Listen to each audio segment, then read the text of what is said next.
Channel family life in Norway. कैसे हैं आप सब लोग? उम्मीद करती हूँ आप सब खैरियत से होंगे, खुशबाश होंगे। मेरी दुआ अल्लाह ताला आपको हमेशा खुश रखे। वीडियो का आपको जो है टाइटल से अंदाज़ा तो हो गया होगा कि आज की वीडियो किस बारे में है, क्योंकि मैंने सोचा बहुत सी वीडियोस कुकिंग, खाने पीने और जो है ट्रैवलिंग पे हो गया, तो क्यों ना ऐसी वीडियो बनाई जाए जिससे आपको जो थोड़ा नॉर्वे के बारे में इन्फॉर्मेशन मिले। आज की वीडियो में शेयर करूँगी एज अ पाकिस्तानी मेरा जो है नॉर्वे में 6 ईयर एक्सपीरियंस वो कैसा है। तो चले वीडियो की तरफ चलते हैं कि कौन सी चीज़ें जो नॉर्वे में अच्छी हैं और कौन सी चीज़ें जो है वो कम अच्छी हैं। बैड तो नहीं कह सकते लेकिन कम अच्छी हैं। मेरा मानना है कि आप जिस कंट्री में रह रहे हो या जिन लोगों के साथ रह रहे हो उनकी अच्छाइयों और बुराइयों के साथ ही आपको उनको ओन करना चाहिए, एक्सेप्ट करना चाहिए। तो पहले प्रोस की तरफ, यानी गुड थिंग्स इन नॉर्वे में जो अच्छी चीज़ें हैं वो क्या है। पहली चीज़ जो मैं सोचती हूँ वो इकोनॉमी जो है ना यहाँ की बहुत स्टेबल है। मतलब अगर यहाँ पे जो है ना वो पाकिस्तान या इंडिया में जैसे वो है कि अमीरी और गरीबी का स्टेटस वो बहुत ज़्यादा होता है, यानी बहुत सारे लोग अमीर हैं, बहुत ज़्यादा मिडिल क्लास है, बहुत ज़्यादा जो लोग होते हैं वो नीचे तबके के यानी गरीब लोग होते हैं। तो यहाँ पे ये चीज़ नहीं है। इसकी और इसकी मेन वजह जो है वो टैक्स पे करना है। इसके बारे में हम आगे बात करेंगे। जो है बहुत इंपॉर्टेंट चीज़ है वो लिविंग स्टैंडर्ड। यहाँ पे जो है ना वो सारे ही वेल ऑफ होते हैं। थर्ड चीज़ जो है यहाँ पे कल्चर जो है वो ओपन है, यानी कल्चर के बारे में यहाँ पे कोई नैरो माइंड नहीं है। आपका जो आप चाहे डिफरेंट कंट्रीज़ के हैं, डिफरेंट जो है सिटीज़ से आए हैं, आप किस रिलीजन से जो है वो बिलोंग करते हैं, यहाँ पे किसी को इस चीज़ से ज़रा फ़र्क नहीं पड़ता, 0% फ़र्क पड़ता है।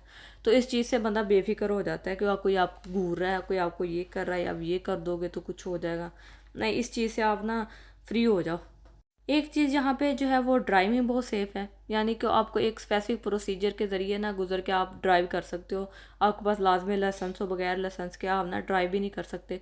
तो ड्राइविंग काफ़ी सेफ़ है यहाँ पे। और एक बहुत ज़्यादा इंपॉर्टेंट चीज़, यहाँ पे जो नेचर है बहुत यूनिक और बहुत खूबसूरत है माशाल्लाह। बहुत रिलैक्सिंग वीडियो जो है ना वो आपको नॉर्वे के बारे में मिल जाएंगी और आप देख सकते हैं नॉर्वे बहुत प्यारा है माशाल्लाह। ये जो नॉर्वे के बारे में है कि नॉर्वेजन्स जो होते हैं यहाँ पे बिल्कुल भी रिलीजियस कॉन्शियस नहीं होते। तो इस बात से भी बंदा ना बेफिक्र होता है कि आप कौन से रिलीजन से हो, तो इनको कोई फ़र्क नहीं पड़ता इस चीज़ से। दूसरा, आपको यहाँ पे अच्छी जॉब्स भी मिल जाती हैं आराम से। अगर आपके पास जॉब नहीं है तो आपको सोशल बेनिफिट्स यहाँ पे मिल जाते हैं, यानी बेरोज़गारी अलाउंस है। आपको कोर्सेज़ जो हैं वो ऐसे प्रोवाइड किए जा सकते हैं कि आपको कोर्सेज़ भी वो देते हैं कि आप कोर्स करें, साथ आपको पे भी मिलती है। जो आपकी बेसिक जो एक्सपेंसिव है वो भी आपके जो है यहाँ पे एक इदारा है नव, वो आपका जो है पे करती है। आप विदाउट जॉब हो और आपके पास जो रेंट के एक्सपेंसेस है तो वो भी आपको जो है वो सोशल बेनिफिट्स मिल जाते हैं। जी, अगर सैलरी की बात करें तो नॉर्वे में जो दूसरे यूरोपियन कंट्रीज़ हैं उनकी निस्बत सैलरी अच्छी है। यहाँ पे आपको अच्छी खासी तनख्वाह जो है ना वो मिल जाती है। दूसरा, अगर आप ओवर टाइम्स भी करते हो तो उसका जो है आपको डबल पेमेंट मिलती है। तो अगर आपकी एक सैलरी रेंज जो है ना वो नॉर्मल भी है तो वो आप एक अच्छे खासा घर और गाड़ी के एक्सपेंसिव आराम से ना वो पूरे कर लेते हैं। एक और इम्पोर्टेंट चीज़ नॉर्वे के बारे में, यहाँ पे जो एम्प्लॉयज़ है हैव मोर राइट्स, यानी अगर आप अच्छा काम कर रहे हो किसी फैक्ट्री में, किसी और वर्क प्लेस में, किसी कंपनी में, तो आपको जो है ना वो काम से निकाल नहीं सकता कोई विदाउट रीज़न, कोई पर्सनल रीज़न की वजह से, कोई पर्सनल दुश्मनी की वजह से। फेवरेटिज़म भी यहाँ पे बहुत कम देखने को मिलती है। तो जो अगर अगर आपको किसी वजह से आप काम से निकालना पड़ भी जाता है तो वो आपको एक अच्छा खासा सैलरी पैकेज देते हैं, यानी कुछ मंथ्स आपको जो है ना 4 से 5 मंथ्स या उससे भी ज़्यादा आपको जो है फुल पेमेंट मिलती है। यानी आप उस दौरान अब नई जगह पे काम जो है वो अप्लाई करो, लेकिन आपको जो पुरानी वर्क प्लेस है वहाँ से आपको फुल जो पेमेंट है वो मिलती रहेगी। इंपॉर्टेंट चीज़ जो यहाँ पे पाकिस्तानी और इंडियंस के लिए जो है वो मैटर करती है वो यहाँ का वेदर है। क्योंकि हम में से बहुत से लोग सुनते हैं जब पाकिस्तान में होते हैं तो कि यहाँ पे 6 मंथ्स, जो नॉर्वे ऐसा कंट्री है जहाँ पे 6 मंथ्स डार्कनेस ही रहती है, 6 मंथ लाइट ही रहती है हर टाइम। ये बात कुछ हद तक सही है, क्योंकि यहाँ की जो सर्दियाँ वो काफ़ी लंबी होती हैं। यहाँ पे जो अगर रात को आप कहें ना कि अंधेरा होता है, वो रात के 12 बजे अंधेरा होता है और 3 से 4 बजे दिन भी निकल आता है। ऐसा लगता है कि सुबह के 10 बजे हुए हैं। तो इन समर काफ़ी जो दिन वो काफ़ी लंबे होते हैं, आपके जो एनर्जी होती है काफ़ी एनर्जी होती है आपके अंदर। तो आप यहाँ पे समर में जो है वेकेशंस पे जाना भी ज़्यादा लोग पसंद करते हैं। तो इसी तरह जो है वो ओपोजिट है विंटर में अंधेरा सारा दिन ही रहता है, मतलब कि हर टाइम ही रहता है। तो आपको बहुत कम रोशनी देखने को मिलती है। चले चलते हैं कौन्स की तरफ, यानी कौन सी चीज़ें ऐसी हैं जो नॉर्वे में कम अच्छी हैं या बैड हैं। बैड तो नहीं, मतलब कम अच्छी हैं हम कह सकते हैं। तो यहाँ सबसे पहली जो इम्पोर्टेंट चीज़ है वो है living of standard very high. Norway के जो लिविंग ऑफ स्टैंडर्ड्स हैं वो काफ़ी हाई होते हैं। फॉर एग्जांपल अगर आपका हाउस रेंट है या ट्रांसपोर्ट है, बहुत महंगी है, क्योंकि everything in Norway is very expensive. या आपको, और जो नॉर्वे जो है वो टॉप 5 एक्सपेंसिव कंट्रीज में से एक कंट्री है। जी हाँ, नॉर्वे बहुत महंगा है। आपको एक लीटर मिल्क की एग्जांपल देती हूँ। अगर आप 1 लीटर मिल्क यहाँ से बाई करते हो ना, तो वो पाकिस्तानी 2400 रुपीज़ का बनता है। सेकंड चीज़ जो यहाँ की प्रॉब्लम है वो पुलिस यहाँ की बहुत एक्टिव है। स्पेशली यहाँ की ड्राइविंग के अबाउट ड्राइविंग जो है ना, उसमें एक अच्छी बात भी है, लेकिन ये कि कभी आप अपना लाइसेंस का भूल जाते हैं, कभी हो जाता है ऐसे। अगर आप पकड़े गए हो तो बस आपका लाइसेंस भी जाने का ख़तरा, और आपको अच्छा खासा जो है ना वो फाइन पे करना पड़ जाता है। और जो दूसरी चीज़ पार्केरिंग, जो ड्राइविंग से रिलेटेड है, पार्केरिंग जो है वो बहुत महंगी है यहाँ पे। यानी अगर आपने कहीं सेंटर वगैरह, अक्सर सेंटर अगर वगैरह में जाते हैं, आप शोज़ वगैरह में जाते हो, तो वहाँ पार्किंग जो है वो फ्री होती है, यानी मोस्ट में फ्री है। अगर आप ओस्लो जाओगे तो आपको जलील होना पड़ जाता है, क्योंकि पार्किंग, एक तो आपको पार्किंग मिलती नहीं है, और जब आपको पार्किंग मिलती है वो इंतहा की महंगी होती है। थर्ड चीज़ यहाँ पे जो लिमिटेड ऑप्शंस फॉर फूड, यानी कि अगर आप वेजिटेरियन हो तो आपको जो ऑप्शंस है फॉर वेजिटेरियन पिज़्ज़ा, वो वेजिटेबल डिशेस या वेजिटेबल पिज़्ज़ा या और चीज़ों के जो भी चीज़ ले लें तो बहुत वो है वो लिमिटेड होते हैं। यहाँ पे चॉइसेस जो हैं वो बहुत लो होती हैं। और चीज़ यहाँ पे जो वेदर है वो बहुत एक्सपेक्टेड होता है। कभी भी बारिश होने लग जाती है, कभी भी धूप निकल गई है, कभी भी अच्छी खासी ठंड हो गई है, कभी भी जो है ना हवा चलने लगी है। यानी टेम्परेचर जो है वो वेरी अनस्टेबल, बहुत अनस्टेबल होता है। बोली कि जो विंटर वो 6 से 7 मंथ्स के कम विंटर ही होता है। सिर्फ 4 से 5 मंथ्स जो ऐसे होते हैं जो समर के आते हैं। ऐसे जो है ना आपको विटामिन डी की इश्यूज़ भी काफ़ी होती है, यानी आपका विटामिन डी जो है वो काफ़ी कम हो जाता है। चीज़ है वो आपको जो अपना इकोनॉमी है उसको प्रोटेक्ट खुद ही करना पड़ता है, यानी आपको अपना एक बजट बनाना पड़ता है और आपको उसी हिसाब से चलना पड़ता है। क्योंकि यहाँ पे जो चीज़ें हैं वो काफ़ी एक्सपेंसिव है, हर चीज़ ही काफ़ी एक्सपेंसिव है, ऊपर से आपके लिविंग स्टैंडर्ड इतने हाई हो जाते हैं। तो आपको जो अपने वो लुक आफ्टर जो अपनी इकोनॉमी का वो खुद ही करना पड़ता है। सबसे सबसे मेन मसला जो एज अ मदर मैं सोचती हूँ वो आपको, you have to look after your child, not say something to your child. यानी अगर आपका बच्चा जो है स्कूल में या यहाँ पे नर्सरी की जो क्लासेस हैं उसमें अगर बच्चा किसी टीचर को कुछ बता देता है अपने पेरेंट्स के बारे में, कुछ शाउट आउट किया या उनको कुछ मारा है, या खुद ही बता देते, अक्सर बच्चे ना खुद भी झूठ बोल देते हैं।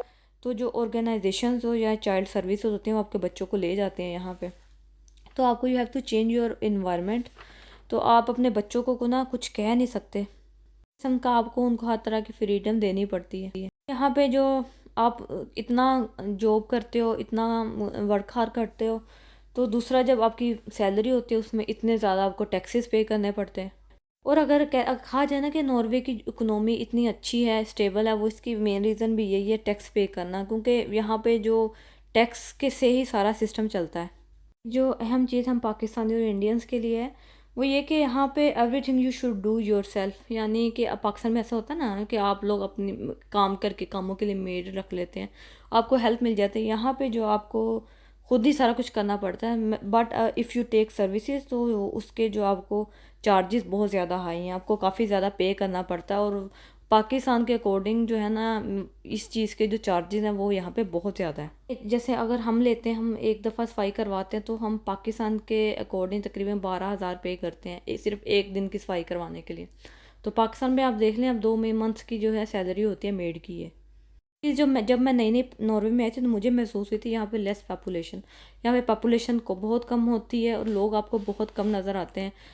स्पेशली जो छोटे सिटीज़ में जैसे हम मोस में रहते हैं तो यहाँ पे जो पॉपुलेशन बहुत कम है, तो आपके लिए एक बोरिंग भी होता है। आहिस्ता आहिस्ता आपको इसका यूज़ टू हो जाते हो, लेकिन आप स्टार्ट में आपको ये चीज़ ना बहुत बोरिंग लगती है। और चीज़ जो नॉर्वेजियंस हैं वो वेरी कॉम, वो ज़्यादा फ्रेंडली नहीं होते। तो आपको ये चीज़ भी कभी कभी ना थका देती है कि यार ये किस तरह के लोग हैं, कोई मिलना जुलना पसंद नहीं करते, बात करना पसंद नहीं करते, या अपनी ज़िंदगी में बिज़ी होते हैं। जो यहाँ पे फील होती है, यहाँ पे जो ट्रांसपोर्ट और टैक्सीज है ना वो बहुत ज़्यादा एक्सपेंसिव हैं। हमें याद है हमने एक दफ़ा टैक्सी ली थी, वहाँ पे जब हमने गाड़ी लेने गए थे एयरपोर्ट से, हमने उस शॉप तक जाना था, तो 8 to 10 मिनट्स का जो डिस्टेंस था, तो उसने हमसे 8,000 रुपीज़ जो है ना वो ले लिए थे सिर्फ 10 मिनट्स के। और सबसे अहम चीज़ कहने में भी ये उन लोगों के लिए जो स्टडी के लिए आते हैं, जॉब्स के लिए आते हैं, या जिस तरह मैं नहीं आई थी तब, यहाँ पे जो लैंग्वेज बैरियर है वो बहुत ज़्यादा है। यहाँ पे जो लोग हैं या ऑफिशियल लैंग्वेज है वो इंग्लिश बहुत कम यूज़ की जाती है, और बहुत कम लोग जो है यहाँ पे इंग्लिश यूज़ करते हैं। तो आपको जो है ना वो, अगर यहाँ पे आपने परमानेंट रहना है, आपने लॉन्ग लास्टिंग रहना है, यानी अब ज़्यादा देर आपने इधर ही रहना है, आपने सोच लिया कि आपने अपनी सारी ज़िंदगी नॉर्वे में गुजारनी है, तो you have to learn Norwegian language. लाजमी है कि आप नॉर्वेजियन सीखो, क्योंकि वर्क प्लेस पे ऑफिशियल लैंग्वेज जो है, या फिर आप स्टडी लैंग्वेज है, जैसे चाइनीज़ है वो अपनी लैंग्वेज यूज़ करते हैं, तो ये हम नॉर्वे में जो है वो नॉर्वेजियन जो है वो अपनी लैंग्वेज ही यूज़ करते हैं। नॉर्वेजियन सीखे बगैर आपकी ज़िंदगी बहुत बहुत ज़्यादा टफ़ है यहाँ पे। मेन टॉपिक जो है हेल्थ जो है डिपार्टमेंट, यानी कहीं भी आप जाते हो तो आपका ये बहुत इंपॉर्टेंट है, आपको इस चीज़ के बारे में इंफॉर्मेशन हो।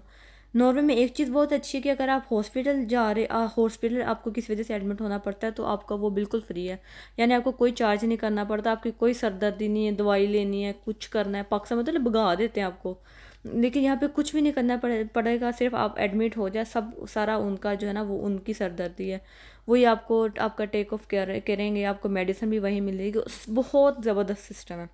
लेकिन उससे पहले अगर आपको छोटे मोटे कोई मसला है तो you not get medicine without prescription, यानी यहाँ पे एक जनरल डॉक्टर होता है, वो आपको मेडिसिन लिख के देगा तभी आपको मेडिसिन मिलेगी, अदरवाइज़ आपको ज़्यादातर मेडिसिन जो है वो प्रिस्क्रिप्शन के बगैर नहीं मिलती। कुछ मिल जाती हैं जैसे पैरासिट वगैरह हो गया इस तरह की, लेकिन ज़्यादातर जो है ना वो प्रिस्क्रिप्शन से ही मिलती है, और इस वजह प्रिस्क्रिप्शन जब आपको मिलती है तो आपको जो वही मेडिसिन है वो बहुत कम पैसों में मिल जाती है।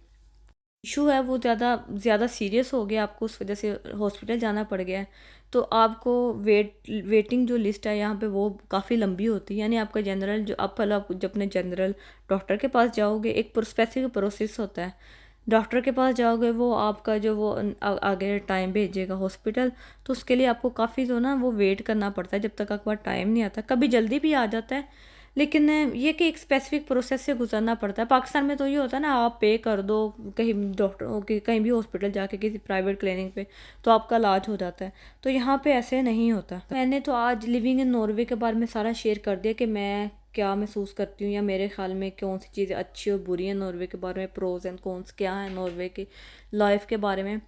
मैं ओवरऑल जो है नॉर्वे में रहना बहुत अच्छा है माशाल्लाह, आपको नेचर बहुत अच्छी मिल जाती है, आपका स्टैंडर्ड जो है वो लिविंग का वो अच्छा होता है, आपकी जो सहूलियात हैं वो आपको अच्छी खासी मिल जाती हैं। दूसरा, बहुत सारी चीज़ों के बारे में फ्रीडम होती है यहाँ पे, कानून वगैरह भी जो है वो रेगुलेशंस वगैरह हैं, लॉज एंड रेगुलेशंस भी काफ़ी स्ट्रिक्ट हैं, लेकिन आपको जो है ना हर चीज़ जो एक प्रोसीजर के हिसाब से ही चलना पड़ता है, यहाँ पे एक प्रोसेस होता है उस हिसाब से आपको चलना पड़ता है, और ये अच्छी बात भी है, वो रिस्पेक्ट भी करते हैं, ह्यूमैनिटी भी है इनमें, एक दूसरे का सोचते भी हैं, ख्याल भी करते हैं। तो जब भी आप एक जगह रह रहे होते हैं तो आप उन चीज़ों को जो है ऐसा खुद ही ओन करने लग जाते हैं। थोड़ा टाइम लगता है, थोड़ी डिफ़िकल्टीज़ होती हैं स्टार्ट में, लेकिन उसके बाद सब कुछ ठीक हो जाता है। अलबत्ता मेरे ख्याल में तो कहीं भी रहना जो है ना वो ना परफेक्ट नहीं होता, कोई इंसान परफेक्ट नहीं होता, कोई जगह परफेक्ट नहीं होती, तो बस जो है ना स्ट्रगल हमेशा ज़िंदगी में करनी ही चाहिए, जारी रखनी चाहिए, अपनी तरफ से पूरी कोशिश करें, वर्क हार्ड करें, तो इंशाल्लाह अपनी इंसान जो है ना अपनी मंजिल पे पहुंच ही जाता है। ये अगर आपको किसी और चीज़ के बारे में इंफॉर्मेशन चाहिए हो तो मैं अपना जो मैसेंजर आईडी है वो लिंक बॉक्स में डाल दूँगी, तो आप मुझे वहाँ पे मैसेज कर सकते हैं। तो मिलते हैं नेक्स्ट व्लॉग में किसी और वीडियो में किसी और टॉपिक पे। तो अपना तब तक बहुत सारा ख्याल रखिएगा, मैं अपनी दुआओं में याद रखिएगा। तब तक के लिए अल्लाह हाफिज़।